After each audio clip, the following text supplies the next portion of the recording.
जय माता दी। हमारा ये सितंबर का महीना चल रहा है। सितंबर के महीने में बहुत सारे ऐसे काम हम गार्डनर्स को करने पड़ते हैं जो कि बहुत ही ज़्यादा कंपलसरी रहते हैं। कि जैसे कि अब थोड़ी बारिश कम हो गई है तो धूप तेज़ आने लगी है। जब अगर आपके यहाँ भी मौसम अच्छा हो गया है, बारिश कम हो रही है, धूप ज़्यादा आ रही है, तो आपको कुछ ज़रूरी टिप्स करने पड़ेंगे। जैसे कि हमने ये मिट्टी आपको सुखा के रखी है। ये मिट्टी जब हम सुखाएंगे तो इतनी सुखाएंगे कम से कम 90%।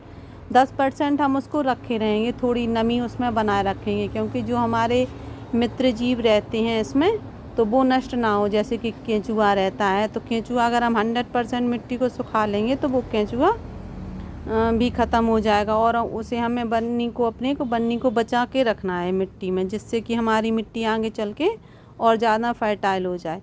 तो हमें क्या करेंगे कि हम इस मिट्टी को अच्छे से सुखाएंगे और साथ में इस तरीके से सुखाएंगे, इसको फैलाएंगे और फैला के जब ये सूख जाएगी तो हम इसकी परत को फिर से पलटेंगे।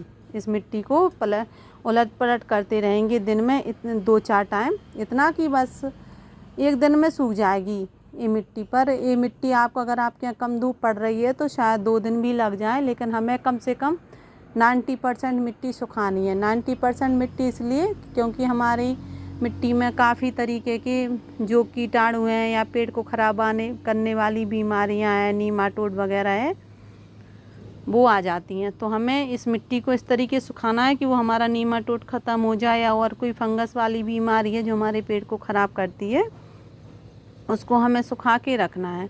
तो हम इस मिट्टी को अच्छे से सुखाएंगे और साथ में इसे देंगे एक कंपोस्ट बना के।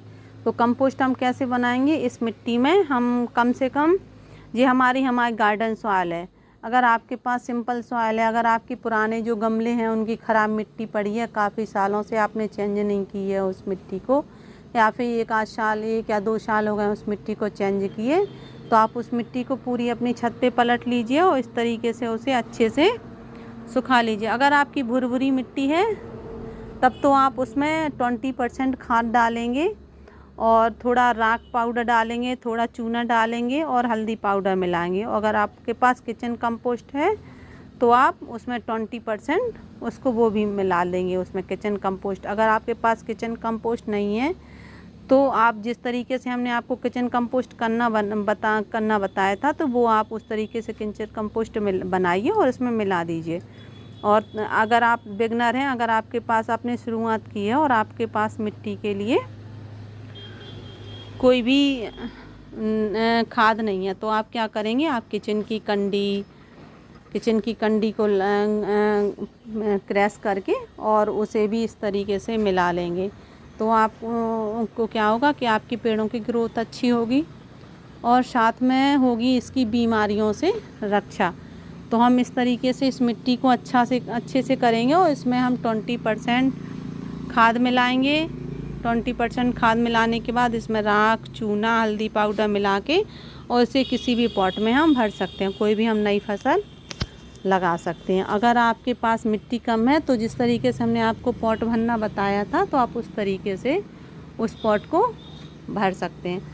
और अगर आपको लग रहा है आपकी जो पुरानी बेलें हैं उसमें इस तरीके से अभी भी फ्रूटिंग आ रही है, तो आप इन्हें कंटिन्यू रखिए थोड़ा 10-15 दिन और। लेकिन अगर आपको लग रहा है कि आपकी फ्रूटिंग आ रही है इस तरीके से लेकिन फ्रूट नहीं बन रहे हैं और चले जा रहे हैं, या फिर अगर बन भी रहे हैं तो इस तरीके से कुछ टेढ़े हो रहे हैं, तो समझ जाइए कि आपकी 4-5 अगर 3-4 महीने पुरानी बेलें हैं तो आप इस तरीके के फ्रूट आते हैं, कभी इस तरीके से आएंगे, कभी टेढ़े हो जाएंगे, तो समझ जाओ कि आपकी ये बेल अब ख़त्म होने पे आई है। तो आप इन्हें हटा के रिपोर्टिंग कर सकते हैं। लेकिन अगर आप में नए फ्रूट आ रहे हैं और अच्छी फ्रूटिंग हो रही है तो फिर आप इनको कुछ दिन और रखिए जब तक आपके पास नई मिट्टी नहीं बन रही है। तो आप इनसे फ्रूटिंग लेते रहिए, थोड़ा कम देंगी ये फ्रूटिंग, लेकिन कंटिन्यू आपको ये फ्रूटिंग कुछ दिन तक, 1 महीने तक और देती रहेंगी। लेकिन अगर आपको लग रहा है कि हमारी ये बेल सूख रही है या फिर इसमें फ्रूटिंग अच्छी तरीके से नहीं आ रही है, तो हम इसको हटा के और इसकी मिट्टी को पूरा पलट देंगे इस तरीके से, और इसे नया खाद, नई दवाई इसमें दे देंगे, तो हमारी ये फिर से नई मिट्टी हो जाएगी और हमें नया पॉट भरने में आसानी होगी। हमने जिस तरीके से आपको ये बताया था कि हमने नीम का पेड़ किस तरीके से लगाया, इसमें कम से कम 70% इसमें किचन कंपोस्ट है। 70% इसमें पूरी तो है, इसमें 100% तो है किचन कंपोस्ट, लेकिन जो हमने शुरुआत की नई लीव्स लगाई थी तो उसमें आपने देखा था कि हमने 70% इसे भरा था ऊपर से, जो हमारी पुरानी किचन वेस्ट रखी थी, जो कि इस तरीके से हो जाती है। जब हमारी इस तरीके से किचन वेस्ट हो जाती है तो ये मिट्टी का ही रूप ले लेती है। तो बस उसी हमने किचन कंपोस्ट को, जो हमारी पुरानी थी किचन कंपोस्ट बन चुकी थी, तो हमने उसी को इसी प्रकार इसमें भर दिया था। और साथ में हमने लगा दिए थे 2 इसमें मिर्ची के प्लांट। तो किस तरीके से को चल रहे हैं। और इनमें मैंने एक सेम का भी पेड़ लगाया था, तो ये भी ग्रोथ करने लगा है। बीन का है, लोबिया का, तो इसने भी अपनी ग्रोथ पकड़ ली है और साथ में इसमें होने लगी है नई नई फ्रूटिंग।